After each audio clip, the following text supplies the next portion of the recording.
I was recently rewatching one of my favorite films from adolescence and viewing it from an entirely different lens as a more experienced filmmaker and overall human being, and I realized something particularly interesting about the way in which it was being told. Well, I say adolescence, meaning just under a decade ago when I was still in high school, and I also say recently, meaning almost 3 years ago now, right in the middle of the original 2020 quarantine shutdown. But the point is, even though it was one of my personal favorite movies from that specific time period in my life, I found it increasingly difficult to engage with the subject matter purely due to the way the film was structured and how its message was presented to the audience. As a result, I've been wondering for almost 3 years now if a film's chosen style has the ability to overpower the substance and subject matter presented and, as a result, take away from the overall intended meaning. The film in question which I am talking about was It's Kind of a Funny Story, based on the book of the same name by Ned Vizzini, and in case you haven't seen or heard of it before, it tells the story of a 16-year-old boy, Craig, staring down the barrel of overwhelming depression and anxiety that seems to stem from every source and outlet in his life.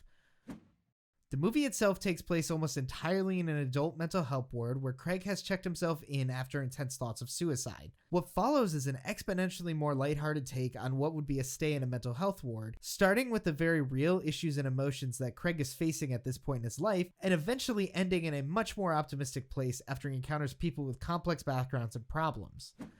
Keir Gilchrist does a great job of depicting a lost and confused teen who has pinpointed these new emotions he is feeling, but isn't entirely sure why he's feeling them. This journey of self-discovery and really self-analysis is what truly drives the relatability of the film, and most of the thoughts and problems he is wrestling with throughout the course of the movie are those that many of us also experience or have experienced as a result of just everyday life. So all of this begs the question, why was I having such a hard time connecting this time around? I'm sure this sounds very relatable to anyone who has depression or other mental health illnesses, and rightfully the film does a pretty decent job of depicting the loneliness that these feelings can bring. In contrast, however, after my most recent viewing, what I felt the film itself doesn't do a great job of depicting is highlighting what exactly the viewer is meant to take from it due to the conflicting style that the film is presented through. The overall tone and mood of the film is quite light in contrast to its subject matter, and it resembles more closely a Wes Anderson light and even the more sillier side of the New Wave movement, complete with text overlays, a musical number, and even a self-argumentative voiceover from Craig. It is decidedly a comedy, and rightfully so, does not shy away from the genre. He doesn't know what to draw. How about beavers? We don't draw the kind of beavers you're talking about. Oh, really? It's actually nice. Although it is clearly at odds with itself in its most serious moments when it is trying to actually say what it means.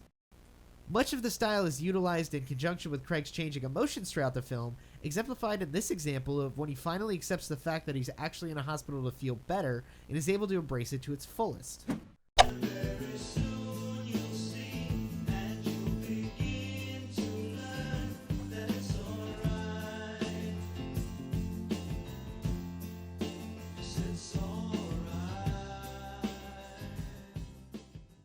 Many of these instances, however, leave me feeling conflicted, as if the film could have leaned more into its heavier scenes and offered more solutions with the time it was given, other than, hey, things could be worse, right?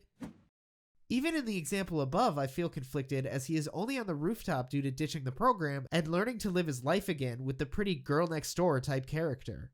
Does this movie want me to take mental health treatment seriously? Or does it want me to ignore my problems and do whatever I want? Does it think mental health in teenagers is a lighter subject than that in adults? Does it think Pretty Girls, Basketball, and Vampire Weekend will make everything better? I'm not sure. I feel like some audiences can rightfully complain that It's Kind of a Funny Story takes a very privileged stance on depression, as many people in the real world lack the means or support system to put themselves in a place where they can solely focus on just getting better. As someone myself who has spent a very short stint of time in a place like Craig's, I can attest to the fact that it's not always a colorful cast full of plucky, empathetic comedians and manic pixie dream girls. This all reminds me that much more recently I checked out another film about mental illness titled To the Bone, which deals with very similar themes and follows a very similar plot structure. In the film, our protagonist Ellen is checked into a group home program after battling an eating disorder for several years. The story itself almost mirrors It's Kind of a Funny Story in its structure, as Ellen explores her disorder alongside the various personalities of her peers, all of around the same age this time, and dealing with very similar mental health problems. The peaks and troughs of the movie remain the same, with Ellen's group eventually learning to celebrate one another's accomplishments as a whole as she faces her depression and anxieties with the nice guy down the hall and her therapist, Keanu Reeves. In direct contrast to It's Kind of a Funny Story, the tone of the film is very bleak, dry, and at certain times oppressively monotone, as it attempts to accurately present its themes and take on mental health illnesses on very serious terms. Ellen herself even is a much more bleak and serious character than the once happy-go-lucky, now down on his luck Craig, as she initially rejects all treatments offered to her, taking a decidedly more nuanced stance of what it truly means to stay alive. That's your pearl of wisdom? Grow a pair? That's a more concise way of putting it. Yeah. This is someone who hasn't just been considering damaging herself due to her mental illnesses, but is actually making the active choice to do so every day. In this way, To the Bone's subject matter and messages are much more clearly defined, showcasing how far a damaged individual can fall and how hard it is to climb back up once they're down. Unfortunately, however, it too suffered from conflicts with its structure, as it couldn't decide where and when to draw the line for itself, shown in the singular dream sequence utilized towards the end of the film, where it tried to pair more style with its substance. Your courage is a small coal that you keep small.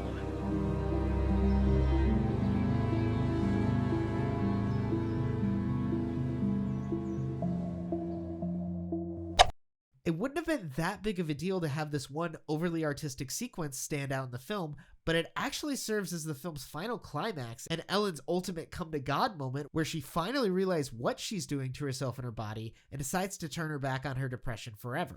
This contrast in tone seems to almost betray the stark, hyper-realistic narrative that has been so painstakingly set up over the course of the plot, and almost serves as a final blockage for the viewer, resulting in it feeling as though the film is insinuating that it does know what the true meaning of life and the secret of finally overcoming mental illness is, but it's keeping it hidden away behind a locked door in a room with a bunch of snakes and a tree or something.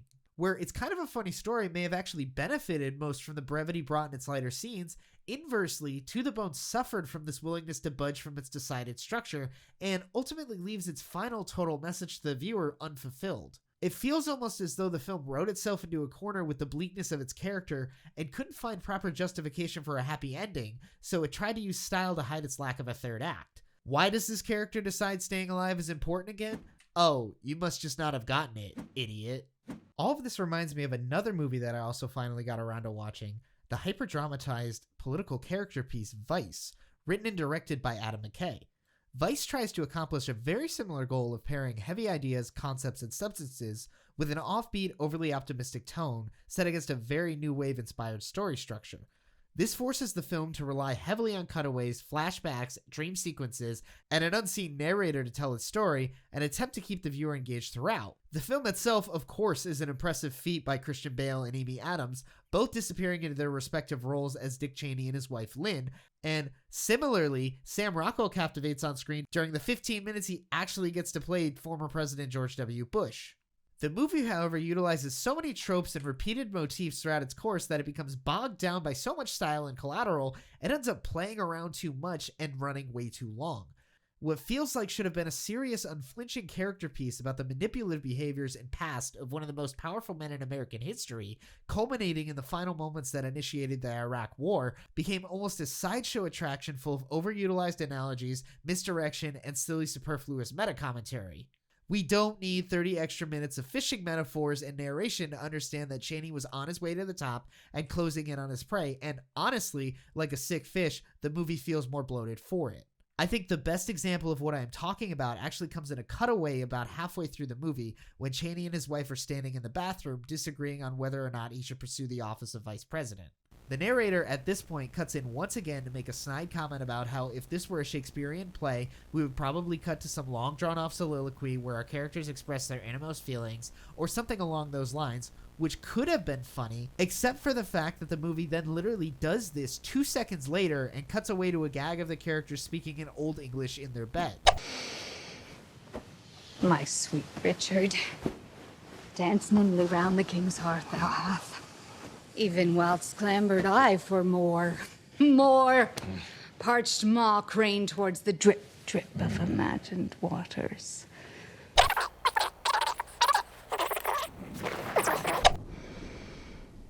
scared. Thy torches flame with mine, revealing halls and spires of long-faded empires. While this may sound humorous on paper, in the context of the film, it completely rips the viewer out of the experience and totally undercuts the drama and tension brought in the previous scene. I'm sorry, Vice, but I don't think you can do both. Going to a talent show and picking your nose on stage might sound funny on paper, but you can't get mad if no one wants to shake your hand after you're finished. The narrator, again, in an attempt to tie a million sarcastic themes together in the film, felt like another missed opportunity to truly utilize Bale's performance to its fullest, as this character could have been given that much more internal depth by having Chaney provide narration himself instead, although I still would have preferred neither.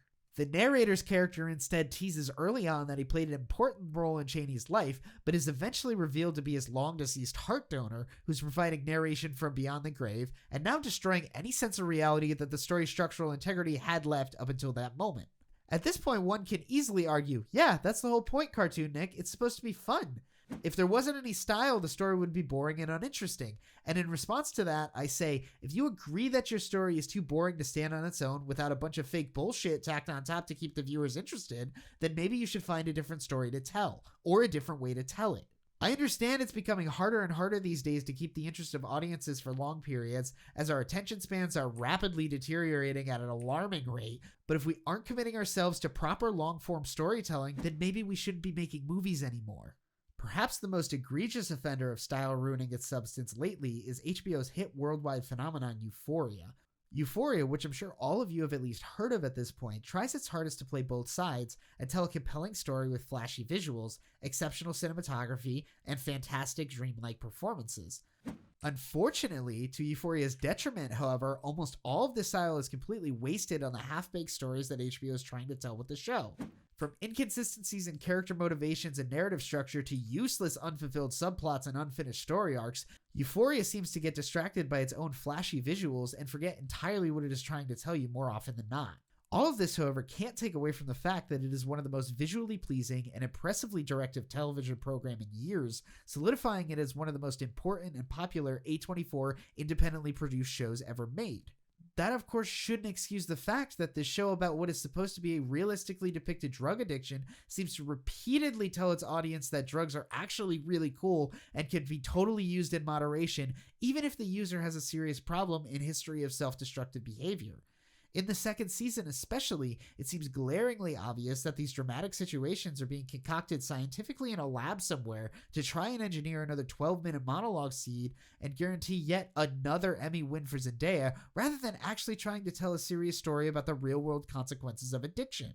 Compare this to something that HBO was putting out 20 years ago, say The Sopranos, for instance, which repeatedly shows us the repercussions of a criminal lifestyle told through a hyper-realistic utilitarian shooting style, and it's easy to see where shows like Euphoria lack in sufficiently paying off its many convoluted storylines. Before we wrap up, I do want to mention that I absolutely love stylish movies and TV shows with high amounts of spectacle and zero narrative substance. I'm not so asshole who can't enjoy something unless it's making me cry out my eyes or blow snot out my nose with laughter, but I firmly believe there's a time and a place for hyperstylization. Movies like John Wick, Zombieland, or Scott Pilgrim vs. the World are filled to the brim with style and sexualization, but they aren't trying their hardest to pretend to be about something. They aren't pretending to say something detrimental to the human condition or play at exposing some greater truths about life and living, but instead are just trying to tell fun, well-made, stylish stories with a lot of heart and even more suspended disbelief. It's okay, Euphoria. If you want to just tell a fun, exciting, scandalous high school drama about drugs, sex, and alternative rock and roll, just don't sit there with a straight face and tell me that I should be the one feeling something. So what am I actually trying to say here? When I first saw It's Kind of a Funny Story, I was a teenager, and it felt like a very important movie in my development. It was able to help me bridge a certain gap in my head and connect what I was feeling to where these certain feelings may have been coming from. In this way, It's Kind of a Funny Story vastly succeeds in delivering an approachable, not too serious depiction of depression that the average person without mental illnesses could even get on board with while viewing. I think most importantly for me and a lot of teenagers at the time was that this movie and book was the first time I ever actually saw a depiction of youth mental health illnesses taken to the big screen in this manner in the contemporary space. But does its style ruin its substance? To be honest, I'm not entirely sure. What I do think is that it might not succeed as well in presenting these thoughts, feelings, and information in a way that audiences suffering alongside Craig can actually use to make sense of their own problems, other than pointing them in somewhat of the right direction. I remember feeling like a kindred spirit with Craig after watching the film for the first time, but never did I feel as though I had a clear plan as to how to take steps to explore these feelings further. It does make it all the more shocking to learn that the film was based on Ned Vizzini's own hospitalization due to depression in 2004, and that he eventually committed suicide in 2013, only a few years after the film adaptation was released. Perhaps the film and novel could have been a guidebook for those suffering with mental health illnesses, and showcase a path forward for anyone lost in the darkness, as Ned Vizzini so clearly was. Maybe the film's purpose in the end was just to be that, a relatable experience told by someone who had experienced it, with his character Craig having a much more positive outlook and optimistic take on his own problems than his author could, unfortunately, ever have. All in all, I do genuinely love all of the movies that I've discussed here today, but I think it's very important to analyze exactly where the line lays before overwhelming style begins to engulf and overpower your substance. Style could be a very important tool that can help bridge the gap and lower the barrier to entry for mainstream or younger audiences who aren't exactly interested in hyper-realistic narratives, but would still like to participate in the important conversations being held on screen today. All filmmakers in general should just be conscious of what they are trying to say with their storylines and make sure there is enough substance there to support it and deliver that message effectively to their audiences. And I guess in the end, if all else fails and you're still feeling self-conscious of your narrative, you could always just tack on another 30 minutes of fishing metaphors and see how that changes the way your story feels.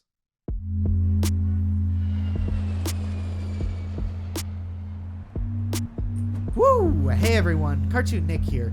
Things may have gotten a little heated back there, but I just wanted to pop in to remind everyone that the opinions expressed in this video essay are just that, opinions. Some of which I wholeheartedly believe with all of my being, and some of which have been slightly exaggerated for the sake of the video.